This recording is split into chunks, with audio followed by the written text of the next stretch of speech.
નમસ્કાર દર્શક મિત્રો, આપ નિહાળ રહ્યા છો સાઈ ગ્રુપ મીડિયા હાઉસ દ્વારા સંચાલિત નવસારી લાઈવ અને ઝટપટ ન્યૂઝ. દિવસભરની ઘટનાઓથી અવગત કરાવતું એકમાત્ર બુલેટિનમાં જુઓ દેશ અને દુનિયાના આજના મહત્વના સમાચાર. આજરોજ નવસારી મહાનગરપાલિકાના કમિશનર દ્વારા જૂનાથાણા સ્થિત સરદાર પટેલ અંગ્રેજી માધ્યમ શાળાની આકસ્મિક મુલાકાત લેવામાં આવી હતી. આ મુલાકાત દરમિયાન તેમણે શાળાની શૈક્ષણિક પ્રવૃત્તિઓ, ભૌતિક સુવિધાઓ અને સ્વચ્છતાનું ઝીણવટભર્યું નિરીક્ષણ કર્યું હતું. કમિશનરે વિદ્યાર્થીઓ સાથે સીધો સંવાદ કરી તેમના શિક્ષણના સ્તરની ચકાસણી પણ કરી હતી. ભક્તાશ્રમ શાળામાં સંગીત સંધ્યા સથવારે શુભેચ્છા વિદાય સમારોહ યોજાયો. શાળા સમય દરમિયાન કરેલ શિક્ષા અને કડક પરીક્ષા કારકિર્દી દરમિયાન વિપરીત પરિસ્થિતિમાં ટકી રહેવાની સાચી શિક્ષા છે. આ શબ્દો હતા સિદ્ધેશ જોશીના. ઉપરોક્ત શબ્દ ભક્તાશ્રમ શાળાના ધોરણ 10 અને 12ના વિદ્યાર્થીઓને શુભેચ્છા વિદાય સમારોહ અને ધોરણ 8ના વિદ્યાર્થીઓને પ્રાથમિક શિક્ષણ પૂર્ણ કર્યાની ઉજવણી પ્રસંગે પૂર્વ વિદ્યાર્થી અને નેશનલ મીડિયા પત્રકાર સિદ્ધેશ જોશીએ ઉચ્ચાર્યા હતા. વધુમાં તેમણે કહ્યું હતું કે શાળા દ્વારા શીખવેલ પાઠ જીવનલક્ષી શિક્ષણ માત્ર આર્થિક ઉપાર્જન માટે જ નથી, પરંતુ જીવન સફળતાથી જીવવા માટેનું ભાથું પૂરું પાડે છે. તેથી જ જીવનમાં શિક્ષણ અને શાળાનું અનેરું મહત્વ છે. ભક્તાશ્રમ જેવી શાળા વિદ્યાર્થી ઘડતરની પ્રવૃત્તિ દ્વારા ઉત્તમ સમાજનું નિર્માણનું કાર્ય કરી રહી છે. આ પ્રસંગે પૂર્વ વિદ્યાર્થી અને હાલના સંચાલક મંડળના મંત્રી નીરવ ભક્તે શાળાને મા સાથે સરખાવતા કહ્યું કે જેમ માના ખોળે બાળક વિકસે તેમ શાળાના ખોળે બાળકનું જીવન અને વ્યક્તિત્વ વિકસે. આથી જીવનમાં મા જેવી શાળાને ક્યારેય ભૂલવું ન જોઈએ. શાળાનું ઋણ ક્યારેય ચૂકી ન શકાય. શાળાના આચાર્ય શ્રીમતી મયુરીબેન સોલંકી, પરિમલભાઈ પટેલ, પ્રાથમિક શિક્ષિકા હેતાંગી મહેતા, માધ્યમિક વિભાગના શિક્ષકો રઘુવીર ચૌધરી, મમતાબેન પટેલ, ઉચ્ચતર માધ્યમિક શિક્ષકો જાગૃતિબેન પટેલ, ધાર્મિક વશી, નિશા નાયક વગેરે આશીર્વચનો આપ્યા હતા. આ પ્રસંગે ધોરણ 12ની વિદ્યાર્થીની કશિશ શર્મા, ધ્રુવી બારોટ, હિનલ નિર્મલ અને આહિર વિશ્વાએ પોતાના જુનિયર કેજીથી ધોરણ 12 સુધીના ભક્તાશ્રમ શાળાના શિક્ષકો સાથેના અનુભવો ખૂબ જ ભાવુકતા સાથે વર્ણવ્યા હતા. નેશનલ ડિફેન્સ કરાટે એકેડેમી દ્વારા કરાટે કલર બેલ્ટની પરીક્ષા લેવામાં આવી. સેન્સાઈ અમોલ, સાલ્વે સેન્ડાઈ, અનિલ યાદવ તથા શાળાના કરાટે કોચ તરુણ કે રાઠોડ જેવા અનુભવી કોચના માર્ગદર્શન હેઠળ પરીક્ષા લેવામાં આવી હતી. જેમાં આશરે 59 જેટલા સ્ટુડન્ટ વિવિધ કરાટે કલર બેલ્ટની પરીક્ષા પાસ કરી હતી. આજરોજ સંસ્કારી નગરી નવસારીના ડીવાયએસપી એસ કે રાયના હસ્તે Hemli English primary and modern English secondary સ્કૂલના વિદ્યાર્થીઓને સર્ટિફિકેટ અને બેલ્ટ એનાયત કરવામાં આવ્યા હતા અને બાળકોને શુભેચ્છા પાઠવવામાં આવી હતી. શાળાના ટ્રસ્ટી વસંતભાઈ એમ ટંડેલ, ધનજીભાઈ છવાયા, શાળાના આચાર્ય બિપિનભાઈ પ્રજાપતિ, મયંકભાઈ પટેલ તથા શાળા પરિવાર તરફથી બાળકોને ખૂબ પ્રોત્સાહન પૂરું પાડવામાં આવ્યું હતું. ખેરગામ કોલેજનો ગુરુવારે 33મો વાર્ષિકોત્સવ ઇનામ વિતરણ ભૂતપૂર્વ વિદ્યાર્થી વાલી સંમેલન યોજાયું. સને 1992માં શરૂ થયેલ ખેરગામની પહેલી મહાવિદ્યાલય સરકારી વિજ્ઞાન વાણિજ્ય 2024થી વિજ્ઞાન મહાવિદ્યાલય ખેરગામ શૈક્ષણિક વર્ષ 2025-2026નો 33મો વાર્ષિકોત્સવ ઇનામ વિતરણ અને ભૂતપૂર્વ વિદ્યાર્થી વાલી સંમેલન 19/2/2026ને ગુરુવારના રોજ સવારે 10:30 કલાકે કોલેજ કેમ્પસમાં યોજાશે. જેના સમારંભમાં અધ્યક્ષ પદે નરેશભાઈ મગનભાઈ પટેલ, કેબિનેટ મંત્રી આદિજાતિ વિકાસ, ગ્રામ ઉદ્યોગ કુટીર બિરાજમાન થશે. સમારંભના ઉદ્ઘાટક તરીકે ડોક્ટર ઇન્દ્રાવત્સ ધરમપુરથી ઉપસ્થિત રહેશે. મુખ્ય મહેમાન પદે 16 મહાનુભાવો છે. જલાલપોર તાલુકામાં યોગ બળ દ્વારા તાલુકા યોગ શિબિર સંપન્ન. 500 કરતાં વધારે નાગરિકો સહભાગી થયા. ગુજરાત રાજ્ય યોગ બળ દ્વારા સ્વસ્થ ગુજરાત, મેદસ્વીતા મુક્ત ગુજરાતના સંકલ્પ સાથે નવસારી જિલ્લાના જલાલપોર તાલુકાના હાંસાપોર અને વેસમા ગામ ખાતે તાલુકા યોગ શિબિરનું આયોજન કરવામાં આવ્યું હતું. વડાપ્રધાન નરેન્દ્ર મોદીએ યોગને વિશ્વ ફલક પર જે આગવું સ્થાન અપાવ્યું છે તેને અનુસરીને મુખ્યમંત્રી ભૂપેન્દ્રભાઈ પટેલ અને નાયબ મુખ્યમંત્રી હર્ષભાઈ સંઘવીના હર ઘર યોગના સ્વપ્નને સાકાર કરવાના ઉમદા હેતુથી આ અભિયાન હાથ ધરવામાં આવ્યું હતું. ગુજરાત રાજ્ય યોગ બોર્ડના ચેરમેન યોગ સેવક શિષપાલજીના માર્ગદર્શન હેઠળ આયોજિત આ પ્રચાર પ્રસાર અભિયાન અંતર્ગત ગત તારીખ 15/2/2026ના રોજ હાંસાપોરની સ્વામિનારાયણ સ્કૂલ ખાતે અને 16/2/2026ના રોજ વેસમા ગ્રામ પંચાયત ખાતે શિબિર યોજાઈ હતી. ગ્રામીણ જનતા યોગ સાથે જોડાય અને નિરોગી જીવન જીવે તેવા આશયથી આયોજિત આ શિબિરમાં કુલ 500 કરતાં વધારે યોગ પ્રેમી લોકોએ ઉત્સાહપૂર્વક ભાગ લીધો હતો. આ કાર્યક્રમમાં વેસમાના સરપંચ ધીરુભાઈ, આરકના સરપંચ પ્રિયંકાબેન, કારોબારી સભ્ય માધુભાઈ કથિરિયા, સમાજ સેવક હરીશભાઈ મંગલાણી અને રવિન્દ્રભાઈ અગ્રવાલ અતિથિ વિશેષ તરીકે ઉપસ્થિત રહ્યા હતા. 22 વર્ષથી દરરોજ લાખો જીવનોમાં આશા અને આરોગ્યનું પ્રકાશ આપતી Kejal life in multi speciality hospital.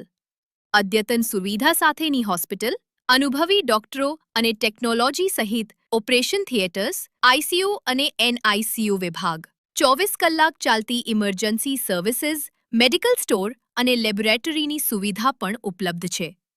Hospital સેવાઓ જેમ કે ઓર્થોપેડિક વિભાગ, મગજ અને સ્પાઇન વિભાગ, યુરોલોજી અને હૃદય રોગ વિભાગ, જનરલ સર્જરી વિભાગ, ઈએનટી અને ગેસ્ટ્રોએન્ટરોલોજી વિભાગ, બાળ રોગ વિભાગ, ફિઝિયોથેરાપી સુવિધા, ડેન્ટલ, મનોચિકિત્સા વિભાગ, સ્કિન એસ્થેટિક અને પ્લાસ્ટિક સર્જરી વિભાગ અને 800થી વધુ ડાયાલિસિસ કરતું નવસારીનું એકમાત્ર ડાયાલિસિસ સેન્ટર.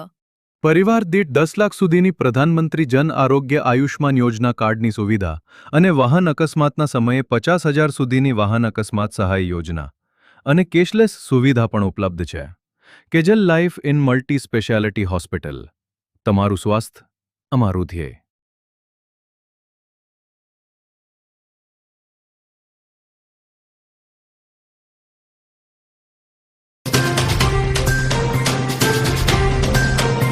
તારીખ 21/2ના રોજ વિશ્વ માતૃભાષા દિન નિમિત્તે તારીખ 16/2/2026થી મળી માતૃભાષા મને મળી ગુજરાતી વલસાડમાં પત્રકારત્વ પ્રેરક સેમિનાર યોજાયો.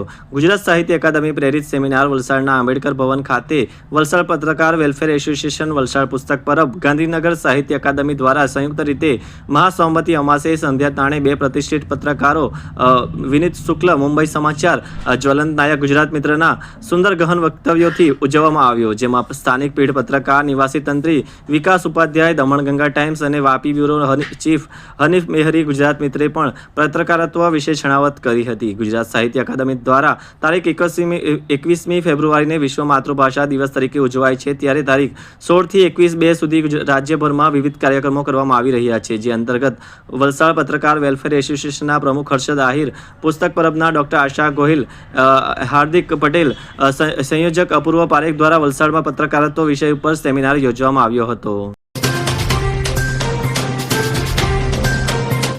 વાત કરીએ આજના હવામાનની, તો આજનું મહત્તમ તાપમાન 31.2°C જ્યારે લઘુત્તમ તાપમાન 17.5°C રહ્યું હતું. હવામાં ભેજનું પ્રમાણ સવારે 95% તો સાંજે 36% રહ્યું હતું. હવાની ગતિ 2.3 કિલોમીટર પ્રતિ કલાકની ઝડપે ઉત્તરથી પશ્ચિમ તરફની રહી હતી.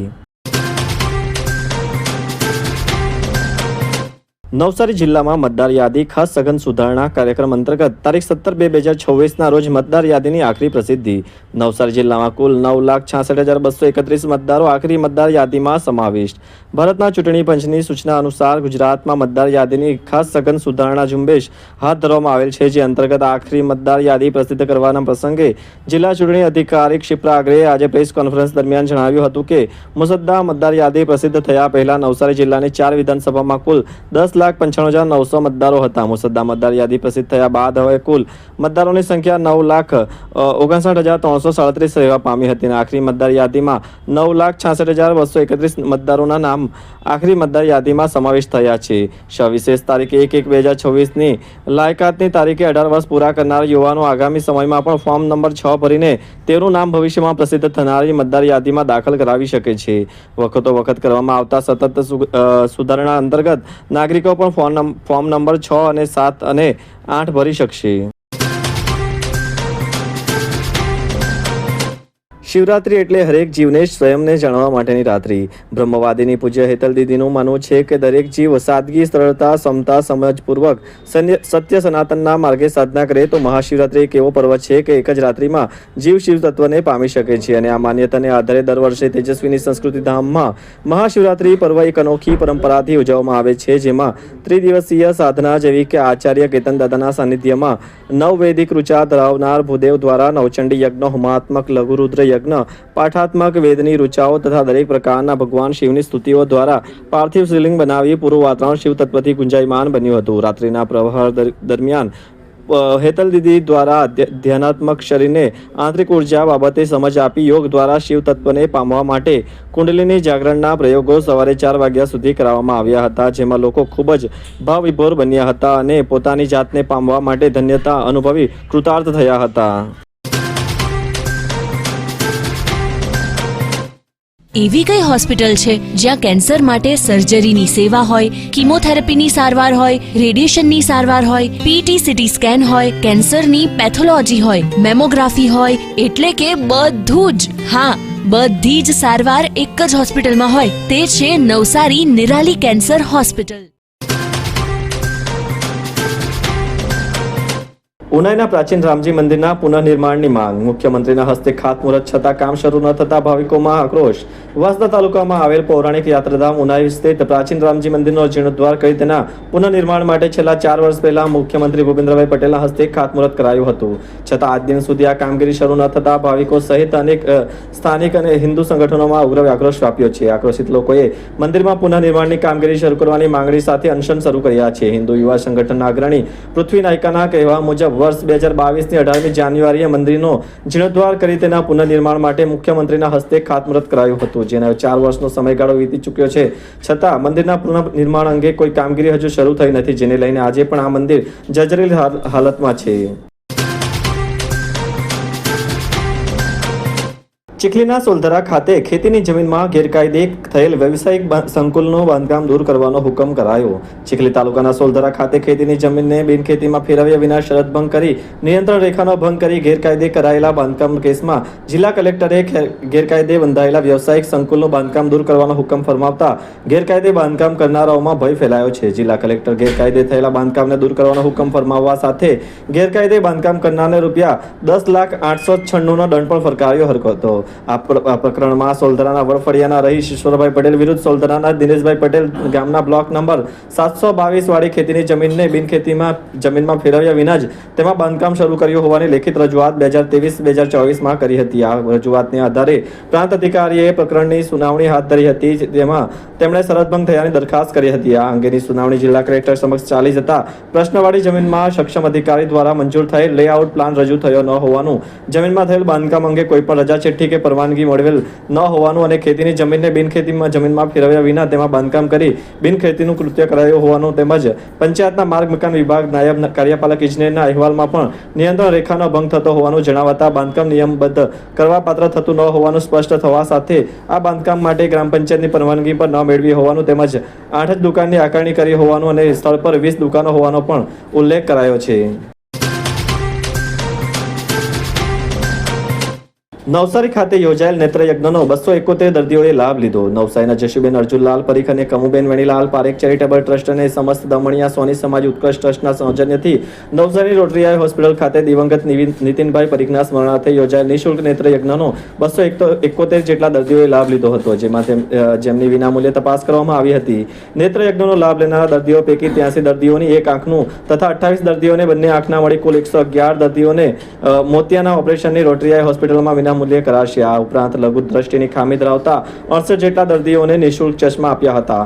કેમ્પમાં આવેલ એક દર્દીની વેલની શસ્ત્રક્રિયા પણ નિઃશુલ્ક કરાશે. આ ઉપરાંત અન્ય 60 જેટલા દર્દીઓને વધુ સઘન તપાસ માટે નવસારીની રોટરી આઈ હોસ્પિટલ ખાતે બોલાવાયા છે. सभी धर्मों की एक पुकार, मात पिता का करे सत्कार. 14 फरवरी मातृपितृ पूजन दिवस इंस्पायर्ड बाय संत श्री आशाराम जी बापू. 14 फरवरी से एक नई शुरुआत करें, मनाएं मातृपितृ पूजन दिवस, क्योंकि प्रेम तो पवित्र होता है. इंस्पायर्ड बाय संत श्री आशाराम जी बापू. जागृत देव है माता पिता, तो आओ करें उनकी पूजा और मनाएं 14 फरवरी मातृपितृ पूजन दिवस.